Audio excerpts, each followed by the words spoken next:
Assalamualaikum warahmatullahi wabarakatuh. Yang terhormat Ibu Maivita Ramadhani serta teman-teman yang kami banggakan, pada kesempatan kali ini kami akan mempresentasikan materi mengenai paragraf dan jenis tulisan.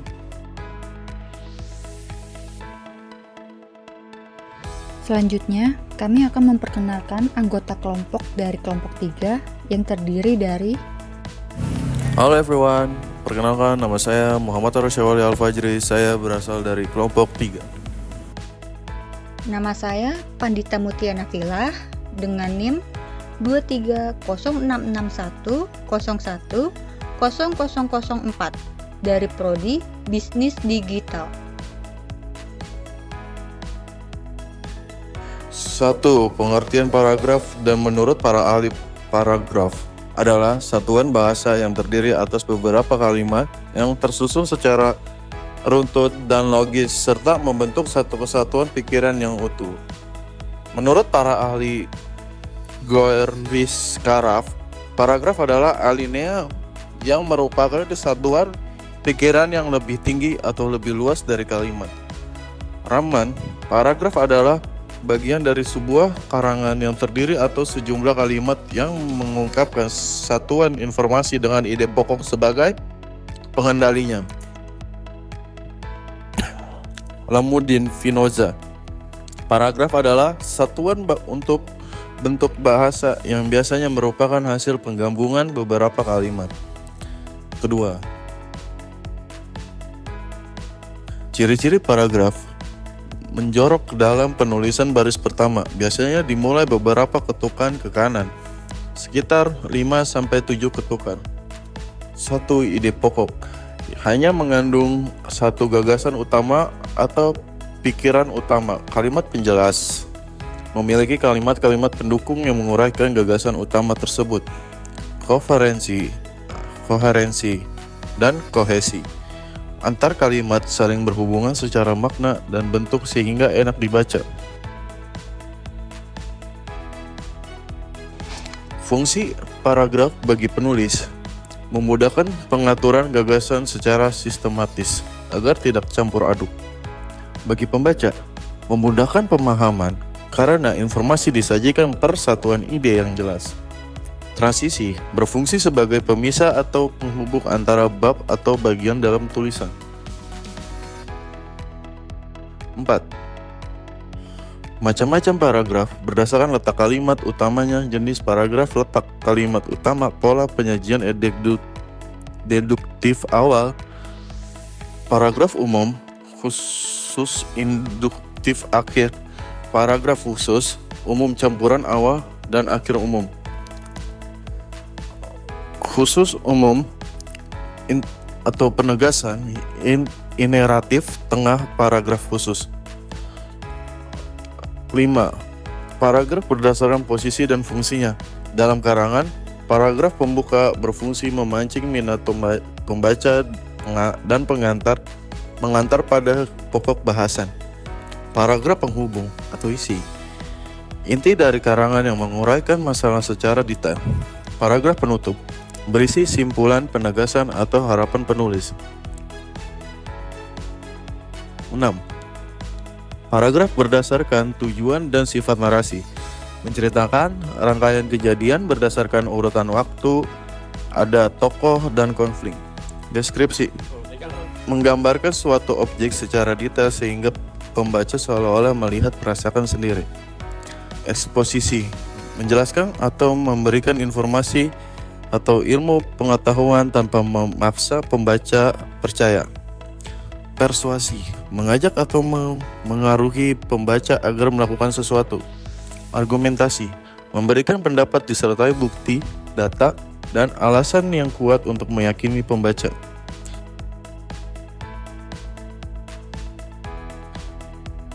7.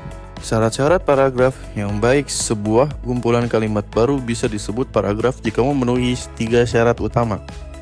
Yang pertama, kesatuan, unity. Semua kalimat dalam paragraf hanya membicarakan satu ide pokok saja. 2. Kepaduan, coherence. Hubungan antar kalimat harus logis dan tersambung rapi menggunakan kata transisi atau konjungsi. ketiga, kelengkapan. Memiliki kalimat penjelas yang cukup untuk mendukung kalimat utama secara tuntas. 8. Metode pengembangan paragraf. Ada banyak cara untuk mengembangkan ide pokok menjadi sebuah paragraf utuh. Metode definisi menjelaskan istilah atau konsep. Metode contoh memberikan ilustrasi nyata dan dari gagasan utama. Metode perbandingan atau pertentangan membandingkan dua hal untuk memperjelas satu poin. Metode klarifikasi mengelompokkan objek-objek ke dalam kategori tertentu. Metode kausalitas menjelaskan hubungan sebab akibat dari suatu fenomena. Metode kronologi menyusun berdasarkan urutan kejadian waktu.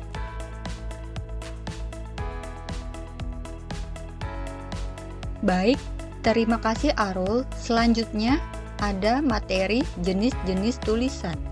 Tulisan terbagi menjadi dua, fiksi dan non-fiksi. Fiksi adalah karya tulis berupa cerita rekaan, tidak berdasarkan kenyataan atau sering disebut cerita khayalan. Fiksi meliputi novel, cerpen, dan roman dalam lingkup prosa, dan meliputi sajak, lirik, dan nyanyian dalam lingkup puisi. Non-fiksi. Non-fiksi adalah karya sastra yang dibuat berdasarkan fakta dan data yang otentik saja. Tapi bisa juga data itu dikembangkan menurut imajinasi penulis. Imajinasi digunakan untuk memahami masalah atau realitas atau fenomena. Tulisan non-fiksi meliputi esai, artikel ilmiah, artikel jurnalistik, dan biografi. Dasar klasifikasi. Jenis tulisan paling umum dibagi menjadi 5 berdasarkan tujuan. Narasi, merangkai peristiwa. Deskripsi, menggambarkan detail. Eksposisi, memberi informasi. Argumentasi, membuktikan pendapat. Dan persuasi, membujuk pembaca. Narasi. Teks narasi adalah suatu teks yang menyajikan serangkaian peristiwa, biasanya disusun menurut urutan waktu atau secara kronologis. Karangan narasi misalnya cerpen, novel, roman, kisah perjalanan, biografi, dan autobiografi. Ciri-cirinya, yang pertama, menyajikan serangkaian berita atau peristiwa. 2. Disajikan dalam urutan waktu serta kejadian yang menunjukkan peristiwa awal sampai akhir. 3. Menampilkan pelaku peristiwa atau kejadian. 4. Latar digambarkan secara terperinci. 5. Paragraf narasi biasanya menggunakan tokoh atau penokohan.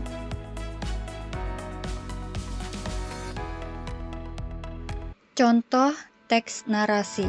Pagi itu, langit Jakarta masih berwarna jingga ketika Rina terburu-buru menuruni tangga apartemennya.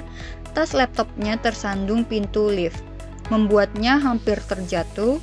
Ia menghela napas panjang, membayangkan wajah bosnya jika ia kembali terlambat rapat. Di lobi, seorang penjaga keamanan menyapanya dengan senyum ramah.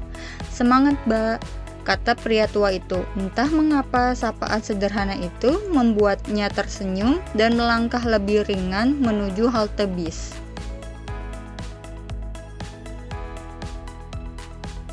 Deskripsi. Teks deskripsi adalah jenis tulisan yang melukiskan atau menggambarkan suatu objek, misal benda, tempat, orang, dan suasana, secara detail sehingga pembaca seolah-olah melihat, mendengar, atau merasakan sendiri objek tersebut. Ciri-ciri deskripsi yang pertama, menggambarkan atau melukiskan sesuatu. 2. Melibatkan kesan indera yang menyebabkan gambaran objek menjadi lebih jelas. 3. Membuat pembaca merasakan pengalaman terhadap objek yang diceritakan. 4. Menjelaskan secara terperinci ciri-ciri objek seperti warna, ukuran, bentuk, dan keadaan suatu objek.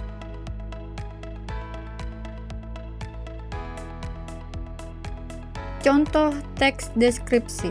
Pantai Parangtritis di sore hari menawarkan pemandangan yang mempesona.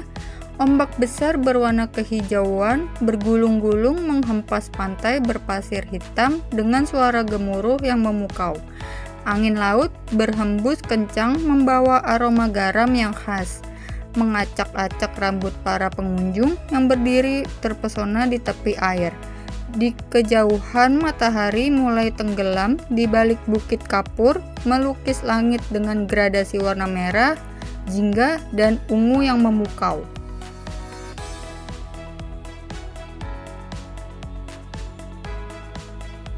Eksposisi.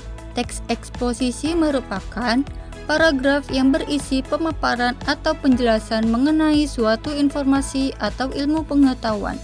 Paragraf ini biasanya terdapat dalam teks non-fiksi atau karya ilmiah.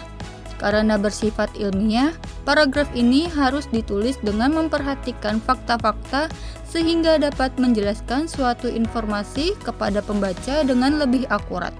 Ciri-cirinya: 1. Berisi informasi yang faktual dan objektif. 2. Menggunakan bahasa yang lugas, jelas, dan tidak ambigu. 3. Disertai data, angka, atau fakta mendukung. 4. Tidak mempengaruhi atau memaksa pendapat pembaca.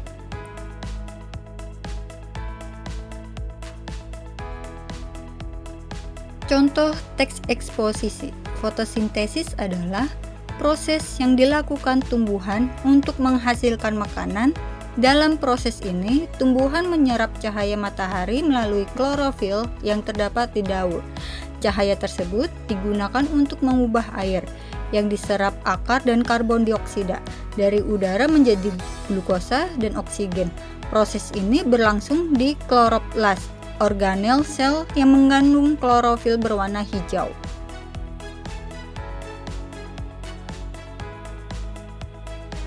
Argumentasi. Argumentasi adalah tulisan yang bertujuan meyakinkan atau membujuk pembaca tentang kebenaran pendapat atau pernyataan penulis, meyakinkan orang lain dengan jalan pembuktian, alasan, serta ulasan secara objektif dan meyakinkan.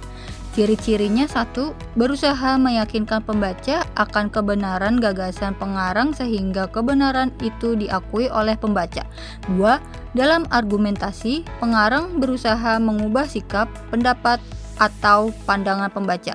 3. Dalam pembuktian sesuatu, pengarang menghindarkan keterlibatan emosi dan menjauhkan subjektivitas.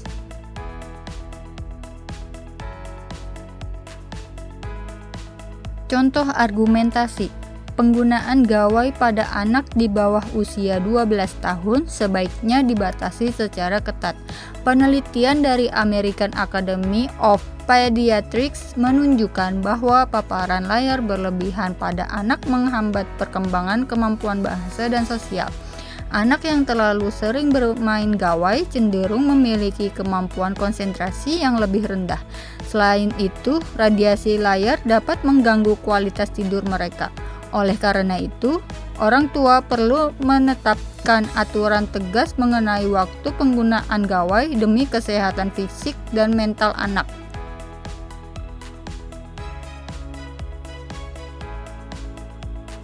Persuasi. Persuasi adalah karangan yang berisi paparan berdaya ajuk ataupun berdaya himbauan yang dapat membangkitkan ketergiuran pembaca untuk meyakini dan menuruti himbauan yang dilontarkan oleh penulis.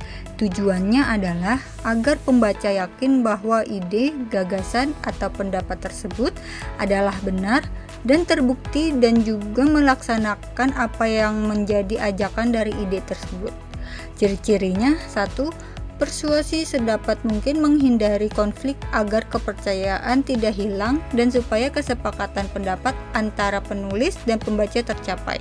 2. Persuasi memerlukan fakta dan data. 3. Dikarenakan tujuan utamanya untuk mempengaruhi pembaca, paragraf persuasi memiliki alasan-alasan yang kuat disertai dengan data dan fakta.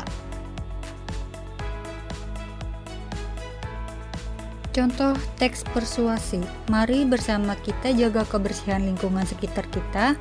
sampah yang dibuang sembarangan menjadi sumber penyakit berbahaya seperti demam berdarah dan diare. Data Kementerian Kesehatan tahun lalu mencatat lebih dari 100.000 kasus penyakit akibat lingkungan kotor. Dengan membuang sampah pada tempatnya dan rutin membersihkan selokan, kita dapat mencegah penyakit sekaligus menciptakan lingkungan yang nyaman. Mulailah dari diri sendiri karena perubahan besar dimulai dari langkah kecil. Jenis-jenis tulisan lainnya.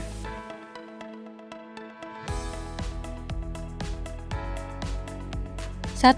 Berita. Berita menyajikan fakta peristiwa aktual secara objektif, lugas, dan ringkas, sering disebut strength news atau hard news. Untuk isu penting seperti politik dan kriminalitas, berita ini mengikuti piramida terbalik dengan informasi utama 5W1H. 2. Artikel. Artikel adalah salah satu jenis tulisan yang berisi mengenai gagasan, pendapat, pikiran, dan kritik terhadap permasalahan yang sedang berkembang di dalam masyarakat. Artikel tersebut umumnya ditulis dengan menggunakan bahasa ilmiah populer. 3. Future. Future adalah tulisan naratif mendalam yang menonjolkan aspek human interest, latar belakang, atau detail menarik dari suatu peristiwa, lebih ringan daripada berita langsung. 4. Tajuk rencana. Disebut juga editorial, tajuk rencana atau tajuk adalah tulisan yang dibuat oleh redaksi sebuah media berisi pandangan, analisis, atau penjelasan tentang sebuah peristiwa atau masalah aktual.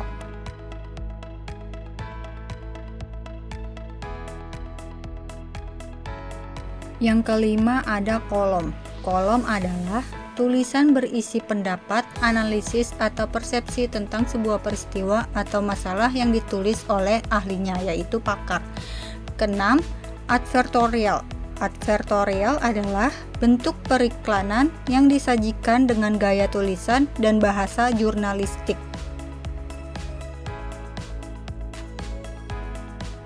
Ada jenis tulisan esai. Menurut Kamus Besar Bahasa Indonesia KBBI, esai adalah sebuah karangan atau tulisan yang membahas masalah sepintas dari sudut pandang pribadi penulis. Struktur esai terdiri dari pendahuluan, pembahasan, dan penutup. Pendahuluan berisi latar belakang dan identifikasi masalah. Pembahasan berisi ulasan topik, penutup berisi kesimpulan atau rekomendasi.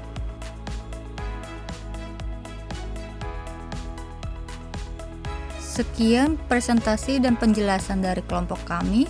Kurang lebihnya mohon maaf. Assalamualaikum warahmatullahi wabarakatuh.